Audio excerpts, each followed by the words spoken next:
Welcome to the Sisters in Service podcast. My name is Kat Corchado. I'm a fellow Air Force veteran who, after 20 years of active duty, struggled with transition after leaving service. The Sisters in Service podcast is a platform to include all women veterans, organizations, military spouses, and Blue Star, Gold Star families in talking about the trials and triumphs we face while in service and after service. I want to take a moment to thank all of you who have taken the time to listen and follow me on my journey. My podcast is every Tuesday, and I hope you will tune in. Until then, please be safe, take care of each other, and until next time. Welcome to another episode of Sisters in Service. I'm your host, Kat Corchado, and today we have as our guest, Toby Younis. He is what I call a serial entrepreneur, but he is so much more than that. So let's give a warm welcome to Toby. Toby, welcome to Sisters in Service. Oh, Kat, thank you very much for the invitation to speak on your podcast. I look forward to it. This is really awesome because I had a chance to be on Toby's show, Toby and Shelly's show, and we met on Clubhouse and we just kind of clicked. And so I just thought it'd be kind of cool to learn more about him and what he does and how he became a military person into a veteran into what he calls Encore entrepreneur, which we will talk about later. So Toby, tell us a little bit about your service. Now, you said you went into the Army. Did you pick the Army or did the Army pick you? Actually, it was a matter of availability. So what happened was I was in my senior year of college at the University of New Mexico, and my father died when I was 11. He had been an attorney, but he was a businessman. And my mother's plans for me were to go to pre-law, then law school, and then go back to Santa Fe and become an attorney and eventually a judge, et cetera, et cetera. She had my whole life planned out for me. And I hadn't done that. I had been lying to her, telling her that I was in pre-law, but I was in journalism. And in the middle of my senior year, I realized that I was coming to this inflection point where I was going to have to make a decision about where I was going to move forward. And I thought, well, let me just tell her, because she didn't know better at the time, let me just tell her that I'd been drafted and that I was going into the service. So on December 10th, 1969, just at the beginning of the holiday, the school, Christmas holiday, I went downtown to 5th Street, and Central in Albuquerque, where the recruitment center was. The Air Force office was closed. That was my first one. I never considered the Navy, although my son was in the Navy. I never saw myself as a Navy guy. The Marine office, the guy was leaving for lunch, and he said, "Stick around. I'll meet with you when I get back." And the only office that was open and there was someone in there was the Army. So I walked in and started talking with a gentleman, and within, I'm going to guess, about 15 minutes, he said the equivalent of, "Have I got a special deal for you?" Oh, no. Run. Yeah. And he said, "Are you willing to sign up for 5 years?" And I said, "Well, it depends. What do I get out of it?" And he said, "I'm going to put you in this special outfit, top secret stuff. It's called the Army Security Agency, but you have to sign up for 5 years." And so I did. And pretty much after that, I volunteered for every location that I ended up in, including my service in Vietnam. And it was a great and wonderful experience. The best thing that ever happened to me in the beginning of my service, I went through basic training. I went through AIT. Then I was headed for Fort Devens, Massachusetts, where I would get my an ASA indoctrination. And I was waiting until my clearance had been completed, and I was in something called Rapid Rabbit, and I was working, they find jobs for you to do. So one Saturday morning, I was sweeping up the headquarters company offices, and our first sergeant, who happened to be a command sergeant major, an E9, was sitting there, and he was like 28 or 29. And so the big talk was, how did this guy make E9, the highest enlisted rank in the service? Right. at that age. And so he was working at his desk, and he looked like the kind of guy, he was a Southerner, dark haired, blue eyes. And he was working at his desk, and I stopped sweeping and I said, Sergeant Major, can I ask you a question? And he put his pen down and he said, I think you just did, kind of giving me a hard time. And I said, well, I have one other. And he said, well, go ahead. Don't take up a lot of my time. And he said, I said, how did you become the youngest command sergeant major in the Army? Because that was what he was. Right. And he said, he looked up at me and he said, can I cuss on your show? Sure. Go for it. That I took every shit job nobody else wanted. Wow. And Really? then he went back to work. Didn't do anything. And so I was sweeping a little bit more, and he looked up at me and he said, what are your plans? And I told him what my plans were. I was going to go through the intelligence analysis ASA course. I was going to go do language school at Monterey. I was going to go to target area orientation training. And he said, you need to get to jump school and ranger school before you go. And I said, okay, I'll do that. By the end of the following week, I was permanently installed in his office as an assistant. So all my free time was spent with him. And he guided me not only through Rapid, but my intelligence analyst training. He got me set up to go to jump school and ranger school, then language school and target area orientation training, and then Vietnam. And I did that based on that the conversations that I had with him. Take every job nobody else wanted. And so I did. And I spent 2 years in Vietnam. By the time I was done, I was within a year of leaving the service because I spent the 2 years in Nam with the agency. And I came back and I was at Fort Hood, Texas. And I was a training, by this time I was in E6 and I was a training NCO. Mm-hmm. And somebody walked in one day and said, don't you have some computer experience? And the computer experience I had was in my summers of college. I'd go back to Santa Fe to the State Department of Automated Data Processing, and I would intern. I would spend the summer there. And I said, sure. And he said, well, they need some people in Washington, D.C. That understand computers. You want to go out there? And I said, sure. So I ended up in Washington, D.C. at the Military Personnel Center in Alexandria. I ETS'd out of there, and I was immediately offered a job with the National Security Agency because I still had my clearance, etc.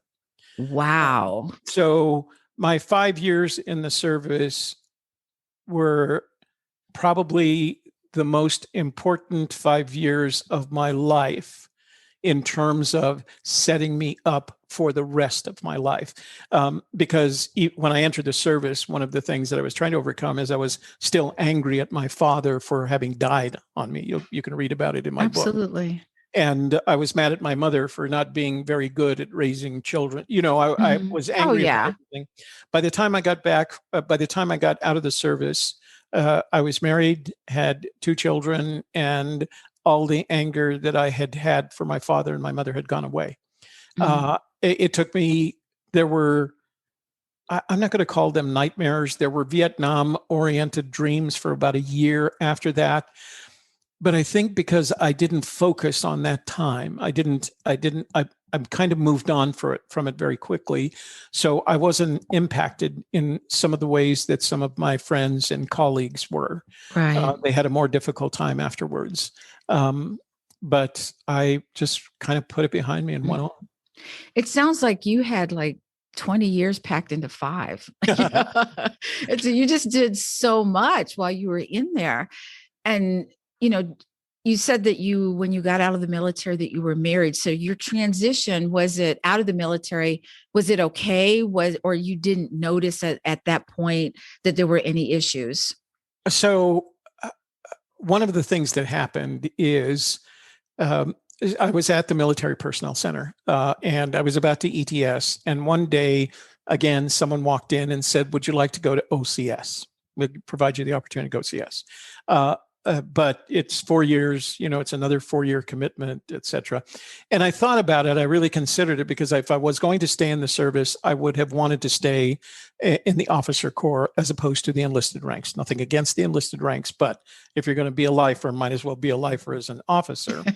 And I thought about it long and hard. And just about the same time that I was within 90 days of ETS, just about the same time, I got the offer from the NSA at Fort George G. Meade to join them as a civilian intelligence analyst. I don't remember what the GS rating was, but it was significantly more than I was making at the time in the service as an E6, and would have been significantly more than a second lieutenant's pay.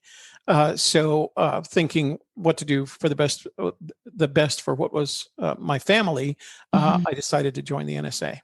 Yeah, my husband was an intel analyst, but in the Air Force, and he said it was the best job ever. He had never enjoyed a job so much. He said he just loved it. But he's a little geeky about stuff like that. He loves all the little minute difference. He looks for those little things. Like and he compares all that stuff.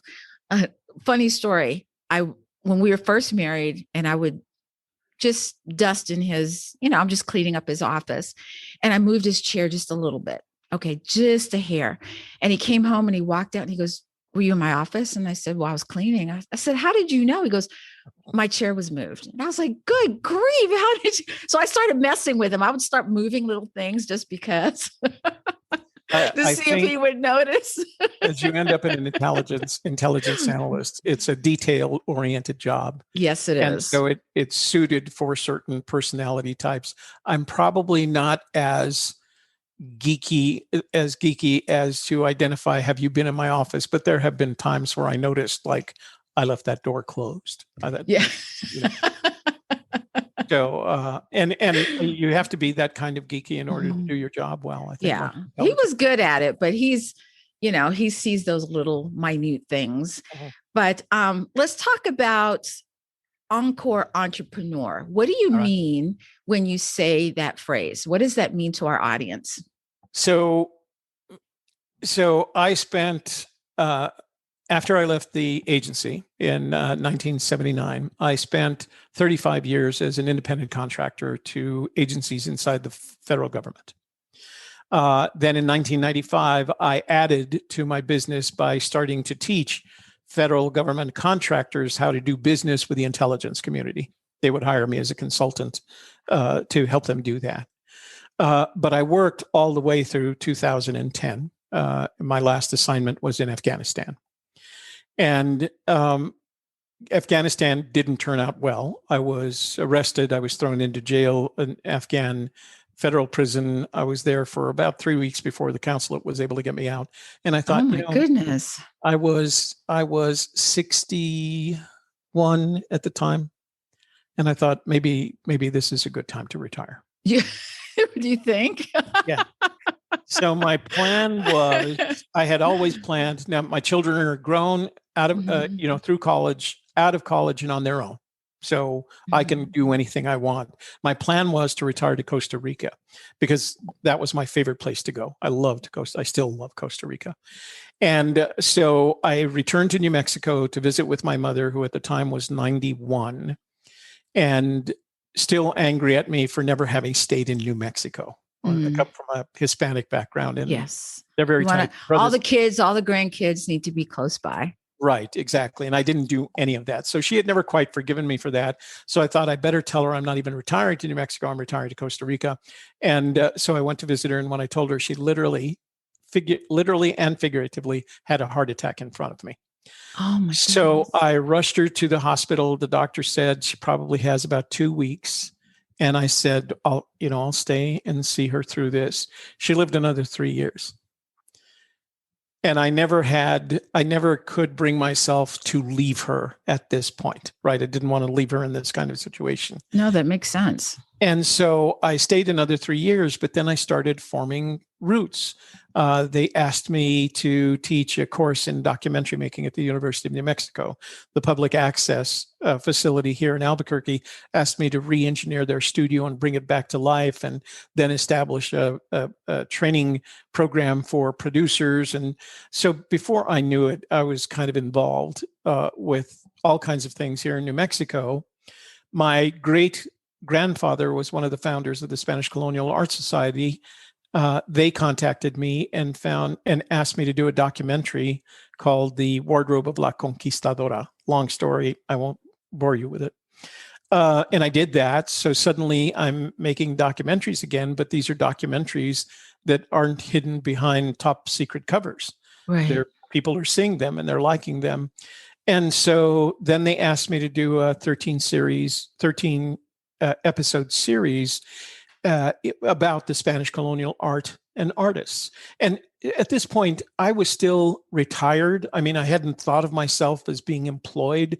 I was doing contract work as usual.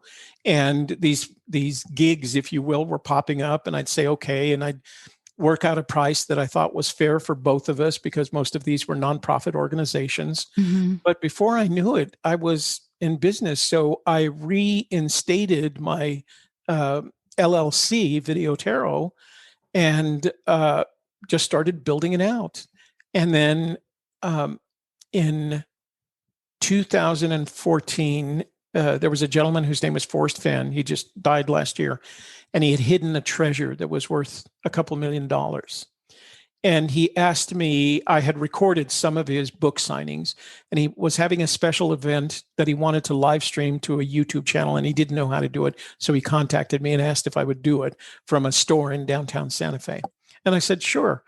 And the last time I had done any kind of live streaming had been in Washington. It had been around 2009. It required a truckload of equipment and 10 to 12 people. And I told him that. I said, I want to warn you, this is not, this is very high tech. So I said, let me look into it. By that time, live streaming had been reduced to a red box about the size of a cigar pack or cigarette pack. And so I told him I would do it if he would buy the box. The box was $500. He was a rich guy. He paid for it, and we live streamed. Well, that led me to oh man, there's a business there. And so we started streaming New Mexico. I asked Shelley, I met Shelley when I was doing the 13 episode series on Spanish colonial art and artists. I recruited the local community college's film program and asked them if they wanted to learn television production. They said yes. Shelley was on that crew. That's where I met. And I just noticed she's the oldest person in this, because they were all college age students. Mm-hmm. And she was probably in her late 40s at the time, but she was the hardest worker and the fastest learner. It's hard to find good people that will do the work. I can't tell you how many times I tried to do that and got nothing but frustration out of it. So I asked her to join me in Streaming New Mexico. We invited some other friends. We built a business, and we were off and running in 2 years. And then in 2016, the local public access station asked if they could buy me out. And I said yes. And so I took the money, I distributed it amongst all my employees, and I retired a second time. And reinvented yourself a third time. So I was still spending time looking for this treasure of Forrest Fenn's, because I thought it was in New Mexico. We had maps that showed the four treasure states, if you will. I thought it was in New Mexico, so I was spending, and I tend to be in the outdoors. I hunt, I fish, I camp, so I'm an outdoors person anyway. And so sometime around January 2017, Shelley called me and she said, "Are you still looking for that treasure?" And I said, "I am." And she said, "We need to make a YouTube channel about it." And so I said, "Okay, let's do that." So we established a channel. We called it A Gypsy's Kiss. And that goes back to your listeners won't be able to see this, but this is the book that she and I wrote last year, called A Gypsy's Kiss. And it explains where a gypsy's kiss comes from. Oh, wow. And so we called the channel A Gypsy's Kiss, searching for the Forrest Fenn treasure. And within, I don't know, 3 months, we had 1,000 subscribers and it started growing. Then we started live streaming and we got really good at growing a YouTube channel, live streaming, podcasting. We started exploring all these other things. Mm-hmm. At the time, we were getting enough revenue from YouTube and advertising and super chat and things like that. But we wanted to do other things. And we thought to ourselves along the way, Shelley came up with the idea that the senior citizens are the most underserved when it comes to technology. Yes. Because they don't trust us with it, right? They think we're, that they hand us a smartphone. There's this cute commercial on T-Mobile, and it's a middle-aged man and his son trying to talk to his dad via FaceTime, and the dad is holding it to his ear, so he can see the ear, Yes. And finally, the frustrated middle-aged man says, "Dad, go get mom. She'll show you how to do it." Yeah. It's difficult. I mean, when my dad died, my mom knew nothing about technology. And so she does FaceTime. We taught her how to do that, but she doesn't call it FaceTime. She calls it Face the Book. And she says, "Oh, I faced the book with your cousin." And I said, "Mom, no, it's FaceTime." And then she calls it Face. And I've given up. It's Face the Book from now on. Yeah. When I talk, I don't even try to correct her anymore. Well, my children grew up with technology. Yes. They had all the technological benefits and advantages that they could have been provided, irrespective of whether I wanted it that way or not. That was just the nature of growing up during that period. My youngest is now 31. So they all grew up with that. But then I realized, well, the reason they grew up with that is because I grew up with that. I'm 72. So I started learning about technology in the late 60s when I was in college, learning about COBOL and Fortran and mainframe computers and those kinds of things. And those were in math classes. So I grew up with technology in the same way that they did. Mine later on was more specific to the technology associated with photography and filmmaking. But eventually, I was looking last night, my eBay account was started in 1999. My YouTube account was started in 2006. So, wow. So I've grown up in the same way that they have, but I have a more, I'm going to call it intimate knowledge. They know the surface. They know what's on the outside of the phone and what all the apps can be used for. They don't know what's happening inside. And right, you do. Where it's going to servers. And I know that. So it makes all of this, I mean, you haven't ever seen my studio, but I'm in what was once a bedroom at my house with a green screen behind me, 2 monitors, a camera there, lights, et cetera, et cetera. And I did that on my own. I'm a Rodecaster Pro right here in front of me. And that was all done on my own without my children's help. And as a matter of fact, it is very unlikely, although they're very sophisticated and they all work for high-tech companies, honestly, that they could build what I've built in here. That's just not, that's just not what they learned, right? That's not how they learned technology. For them, technology is like a utensil. Yes. That, that's a good tool. It's a tool. Yeah, no. It's not a tool. It's a utensil. For you and me, it's a tool. For them, it's a utensil. Here's the difference. A fork is a utensil. I don't know how you make forks. I don't know. So they see it in that same way. Right. So the only thing that it's a one purpose thing, it helps to feed them. That's a utensil. Their smartphone is a utensil. For me and for you, it's a tool. Right. Because we can leverage it. It's a tool that enables us to do things that we might not otherwise be able to do. Right. And I think that's an interesting distinction that I just thought about right now, and we're going to use that more often.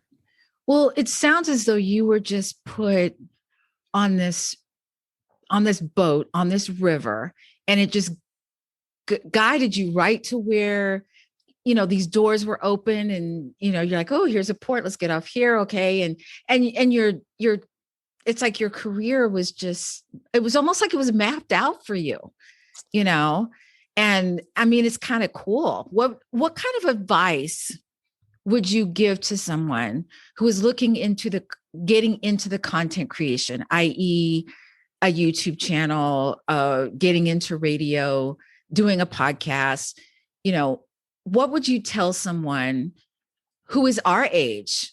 Right. Because I will be 64 this month, who is looking to, because a lot of times people our age are like, I'm too old, I'm too this, I'm too that, I can't. What would you say to them? So I'd say first, I would say don't be intimidated by the technology. That the technology is not as intimidating as people make it out to be. Secondly, I would say sit down and ask yourself a couple of questions. The first question you need to ask yourself is why? Why do you want to do this? Is it a money-making venture? Is it because you want to leave a legacy to the people that know and love you? Is it because you want to inform society independent of what you make? So ask yourself why you're going to do that, because if it doesn't have the passion of, and this is what I call it, if it doesn't have the passion of why, then it's not worth doing. You're going to lose interest in it right away at the first obstacle. I don't know how to live stream. Maybe there's something else. So the first one is find out why you're doing this, why you want to do this, because that's going to be the basis for developing your passion. The second thing you have to ask yourself is, how much time am I willing to invest in this? Because it becomes more than a hobby. If you have a hobby, my hobby is microphotography, taking pictures of very small objects. And I don't worry about whether I have time to do that. When I get into my garage and I can uncover the microscopes and I can do that, I do that, and I produce some Instagram photos, and I don't worry about, it doesn't cost me anything because it's a hobby, and hobbies, as you well know, they don't cost anything. And you enjoy it. Right. But it's not, I never judge how much time I'm investing in. If you're going to do this and you can justify it with why, the second question is, how much time are you willing to invest? Because you can't do it without investing time. Exactly. And the third question is, how much money are you willing to invest? Because it's going to require, depending on how far you want to go. So, and I'm talking about, quality and integrity in your product. Right. So that's the third question. The fourth question, why, how much time, how much money? And then the last question you have to ask yourself is, what am I going to do? What is it? Am I going to podcast? If I'm going to podcast, am I going to do it once a week, 3 times a week? If I'm podcasting 3 times a week, am I going to do an interview format? Am I going to do a storytelling format? So you have to answer all these questions before you make the decision to even invest the first minute or the first dollar in moving forward. Exactly. I mean, I actually took a course on it because I'm one of those people that I want to know as much as I think I need to know to get started. And, the other thing is, no matter what your age, but I'm speaking especially to people in their 50s and up, never stop learning. Right. When you stop learning, you stop growing. My mother says all the time, I'm too old to learn technology. I can't, I don't, and if she didn't want to, I get it, but I never want to stop learning. I mean, I just launched my podcast last year and I'm loving everything about this. Is what I was meant to do. This is my thing. And it took me years to find it. Okay. But when you find that thing that you were meant to do, that it's in your soul, it's in your gut, it's something you enjoy. Even the stuff like in podcasting, editing, no one likes editing. I'm the weirdo who likes editing, but it's something I love so much, even though I've only been doing it, so if you're going to get into it for, because you think you can make money, then don't do it. Right. If you're going to get into it because everybody's doing a podcast, don't do it. But if you have a passion for it, just try it. There's nothing wrong with trying it out and saying, I love this, or, well, I learned something, but it's not exactly my thing. There's nothing wrong in saying that, and wow, Toby. So let me add one additional factor to all of this. Sure. This is the number 5. And that is, what is it that you did prior to this point in your life that would enable you to leverage this technology to become the Encore entrepreneur. And you mentioned that earlier, and you and I have talked about it. The Encore entrepreneur is the individual who has taken all the experience that they've accumulated over the previous 50 plus years and turned it into a technology-based business that happens to be their passion. We just spoke to a gentleman, Peter Leifer, and he's going through, he's about to retire, about to turn the business over to his son. It's financial management, financial advice. And he's looking for his next thing to do. He doesn't want to retire and play shuffleboard. Right. He wants to take all that expertise and turn it into something that he can leverage, maybe produce a little bit of income, but even more importantly to him is leave a legacy of all these friendships that he's developed over the years, and can turn that into something that lasts longer than he does. Absolutely. And that's what becoming an Encore entrepreneur is all about. Well, Toby, thank you so much. Before you go, where can people find you if they need to reach out, they need your help, or they have questions, they want to read? Where can we find your books? Give us some information of where we can, find your books and find you. For that initial contact, all you have to do is go to tyounis.com, tyounis.com. It has all my contact information. It has all our current list of live streams. It has a link to purchase the book on Amazon. It has a link to schedule a conference call. So everything that you need is there. I do want to mention, if you do happen to go there, and if you are 50 plus and you are looking at becoming an Encore entrepreneur, we'd love to have you on our show, Messages and Methods. And if you go to tyounis.com, there's a link that takes you to what we call our guest's journey. And it's effectively applying to appear on our program. And you can find that all at tyounis, YOUNIS, tyounis.com. Everything you need is there. And what are the names of your books, and where can people find them? So 2 of them were written way back in the, 70s and 80s. So they're no longer in publication. The first one was The Information Revolution. And basically that was a compilation of articles that I had written for Gannett newspapers in the late 60s and early 70s about how information was going to transform our society. Were you right? Pardon me? Right? I want to say, unfortunately, yes. But at the fortunately same time, or unfortunately. yeah, fortunately or unfortunately, yes, I was pretty accurate even at that time. And then I wrote a book for Tab Books called Mac Business: Solving Problems with Your Macintosh. But again, that's out of date. It's out of date and out of publication. The most recent book, Shelley and I co-authored, is called A Gypsy's Kiss.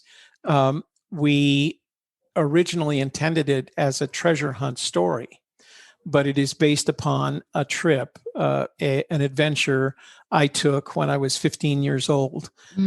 At the time, I was in an all-boys Catholic boarding school, and I, quote, broke out of the school, unquote, took my uncle's motorcycle, BSA 500, and rode to Mardi Gras in New Orleans. Oh, so you're a rebel too. Is that what you're trying to say? Yeah, I was going through a very, that's why I was at the all-boys Catholic boarding school. I was being a bit rebellious. I was expressing my anger as rebelliousness. But A Gypsy's Kiss tells the story of how A Gypsy's Kiss comes about. It ended up, I named, when I was on the East Coast, I used to sail. And so my boats were all named A Gypsy's Kiss. And then I had a blog named A Gypsy's Kiss. I owned the URL A Gypsy's Kiss, so It's just been with me a long time. But this tells that story of the 15-year-old that was kissed by a gypsy. And wow. She promised that he would live a long and interesting life. So here's one last question. Okay. What's next for you? What's next for Toby Younis? I think what's next for me is to ensure that I can make Shelley Carney a happy woman. Now, that sounds more intimate than it's meant to be. Shelley Shelley is at that I'm not going to give up yet stage. She wants to finish off her life in kind of the same level of Encore adventurousness that I had the benefit.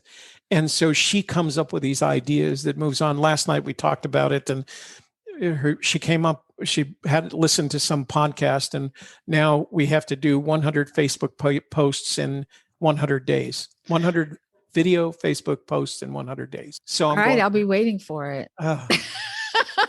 So I'm going like, unlike you, I despise editing. I spent so much of my life in editing suites. I promised myself I would never do it again. Never do it. But the next thing for me is to see where she takes us.